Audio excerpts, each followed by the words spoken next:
Shalom semuanya. Kita bersyukur siang hari ini kita bisa ketemu lagi, kita bisa kembali belajar dari kebenaran firman Allah. Namun sebelum kita akan mendengarkan atau sebelum saya akan bagikan renungan firman Tuhan buat anak-anak muda khususnya GW Iktus. Sebelumnya saya tanya dulu, bagaimana kabarnya semua dimanapun anak-anak muda berada? Saya berharap dan saya percaya kita tetap ada di dalam lindungan Tuhan. Amin. Sebelum kita akan renungkan firman Allah, kita akan berdoa terlebih dahulu. Terima kasih Tuhan Yesus buat kesempatan ini. Kami memiliki kesempatan kembali Bapa untuk boleh datang di hadirat Allah, untuk boleh menikmati hadirat-Mu pada siang hari ini Bapa. Dan tiba saatnya buat kami untuk belajar dari firman-Mu. Urapi hamba-Mu, urapi setiap kami, sehingga firman yang akan kami dengarkan bersama-sama siang hari ini Tuhan, ini akan boleh memberkati setiap anak-anak muda-Mu, khususnya anak-anak God's Warrior yang ada di GSJ Iktus, bahkan semua anak-anak muda yang ada di permukaan bumi ini. Terima kasih Tuhan Yesus, di dalam nama-Mu kami bersyukur. Haleluya. Amin. Oke, kita akan langsung buka firman Tuhan. Mari buat anak-anak muda yang mungkin ada di rumah atau dimanapun saudara berada, mari saya ambil ayat firman Tuhan sebagai perenungan buat kita pada siang hari ini. 1 Timotius 4 ayat yang ke-12 berkata demikian, janganlah seorang pun menganggap engkau rendah karena engkau muda, dan jadilah teladan bagi orang-orang percaya dalam perkataanmu, dalam tingkah lakumu, dalam kasihmu, dalam kesetiaanmu, dan dalam kesucianmu. Satu ayat firman Tuhan, anak-anak muda pasti sudah sangat sering mendengar ayat ini, bahkan mungkin sudah ada ya di mulut, gampang sekali kita ucapkan. Tapi tahukah saudara, sadarkah kita, khususnya kita anak-anak muda, apakah kita menyadari bahwa ayat ini sebenarnya sedang menggambarkan atau ayat ini menggambarkan bagaimana seorang anak muda itu dituntut atau adanya sebuah tuntutan bahwa kita sebagai anak-anak muda harus memiliki yang namanya kedewasaan secara rohani. Tadi dikatakan bahwa janganlah seorang pun menganggap engkau rendah karena engkau muda. Terkadang kita berkata, saya masih muda, saya masih anak-anak, saya masih remaja. Mohon dimaklumi.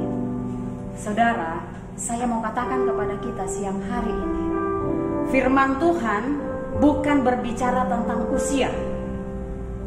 Di dalam kehidupan kita sebagai anak-anak Tuhan, firman Tuhan ini disampaikan sebenarnya bukan hanya kepada anak-anak muda, tetapi semua orang-orang yang percaya.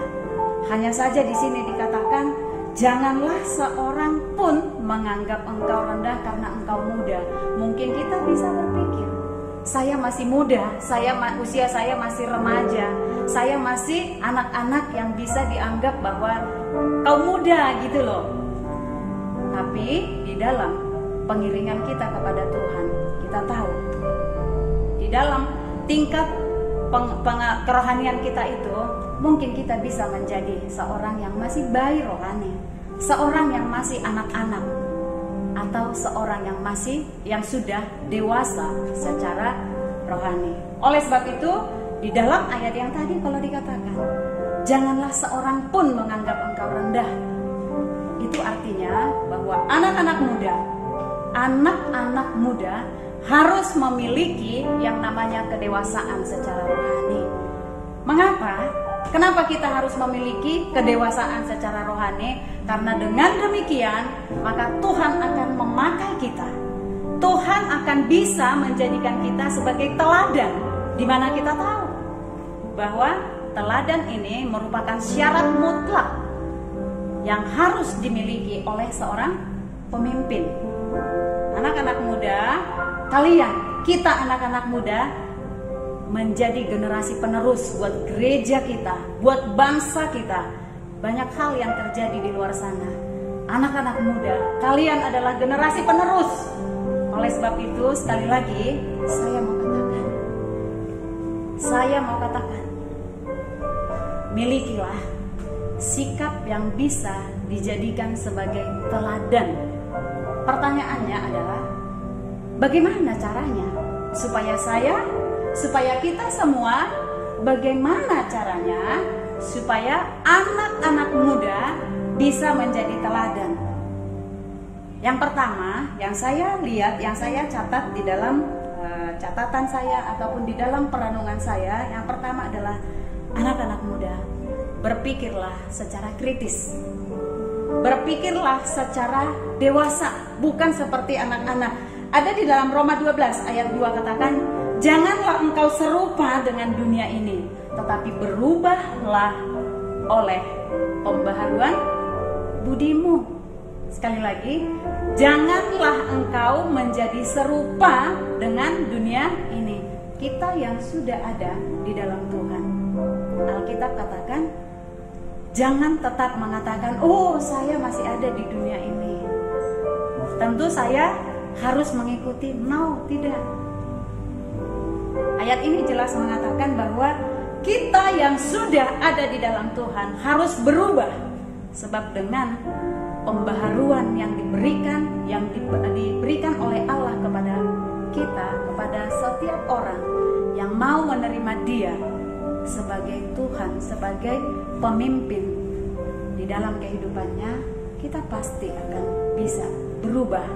Tapi satu saya mau katakan kepada anak-anak muda, untuk menyelamatkan kita, Tuhan tidak perlu minta izin kepada kita. Apakah kita izinin Tuhan mau menyelamatkan?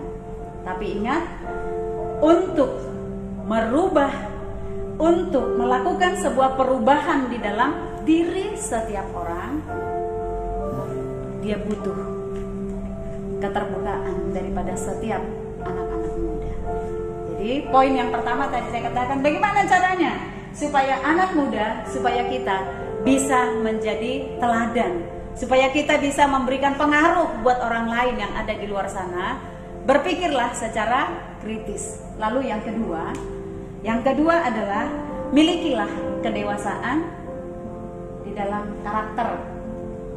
Sekali lagi, milikilah kedewasaan di dalam karakter, seperti dikatakan di dalam 1 Korintus 13 ayat yang ke-11, dikatakan bahwa ketika aku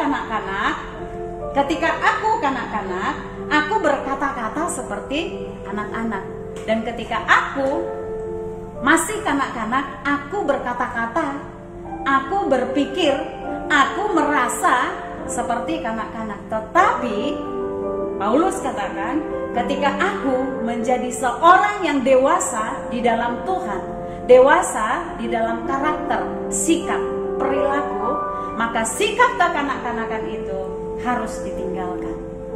Jadi sekali lagi, anak-anak muda, milikilah karakter secara dewasa. Dan yang ketiga, yang terakhir, poin yang ketiga adalah jagalah kekudusan hidup. Jagalah kekudusan hidup. Amsal 4 ayat 23 katakan, jagalah hatimu dengan segala kewaspadaan, karena dari situlah terpancar kehidupan. Apa yang ada dalam hati kita itu yang akan tergambar keluar. Bahkan di dalam 1 Korintus dikatakan, tidak tahukah kamu bahwa tubuhmu adalah bait Allah? Sekali lagi, anak-anak muda, jagalah hatimu dengan segala kewaspadaan, karena dari situlah terpancar kehidupan. Dan Paulus ingatkan kembali kepada saya, kepada kita semua, kepada semua orang-orang yang percaya, tubuh kita adalah baitnya Allah, tempat di mana Allah berdiam.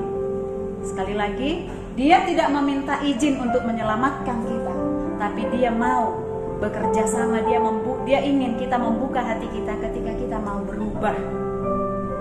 Satu contoh, Daniel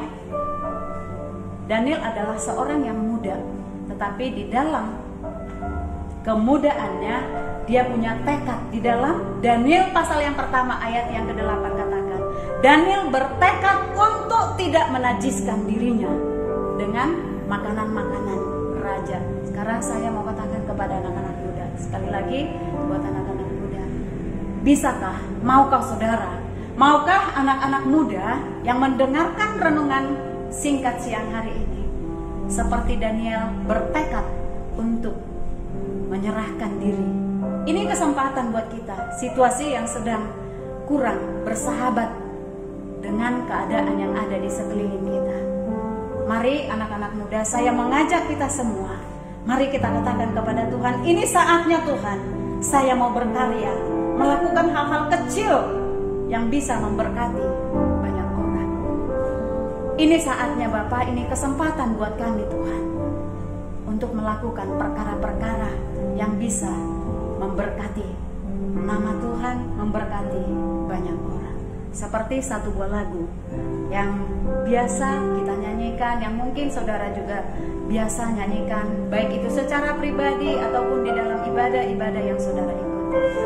Hidup ini adalah kesempatan. Saya mengajak kita, dimanapun saudara berada, kita nyanyikan pujian ini, lalu kita akan berdoa kepada Tuhan.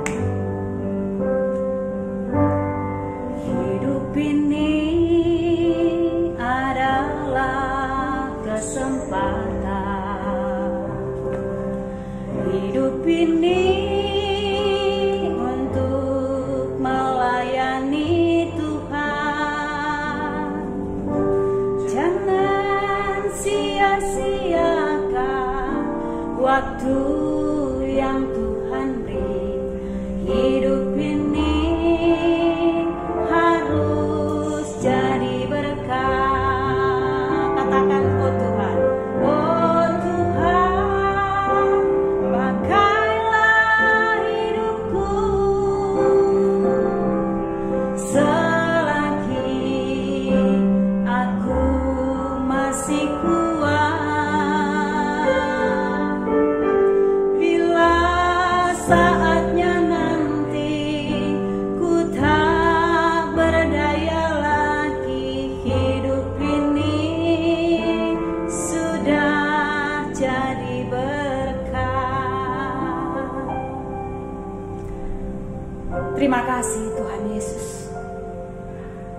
Hamba-Mu boleh berhenti berbicara pada siang hari ini. Dan hamba-Mu sangat terbatas untuk menjelaskan kebenaran firman Allah. Tapi hamba percaya bahwa Roh Kudus-Mu adalah Roh yang tidak terbatas untuk terus berkata-kata dalam hati setiap anak-anak muda.